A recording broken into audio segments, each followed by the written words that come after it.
জীবনের ঝুঁকি নিয়ে উঠছি, অনেক কষ্ট করতেছি, সারাদিন অনেক কান বসে রয়েছি। এছাড়া আমার আর উপায় দেখতেছি না, অনেক কষ্ট হচ্ছে।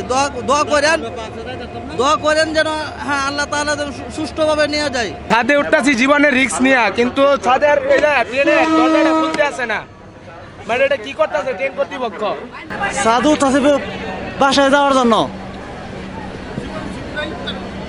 জীবনের ঝুঁকি নিয়ে হলো যাইতে হবে, কি করবো, জামজট, কিছু করার নাই।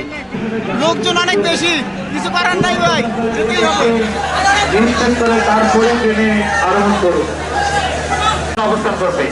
তাই কেউ তাড়াহুড়ো করে ট্রেনে উঠতে যাবেন না। অনুগ্রহ করব, কেউ তাড়াহুড়ো করে ট্রেনে উঠতে যাবেন।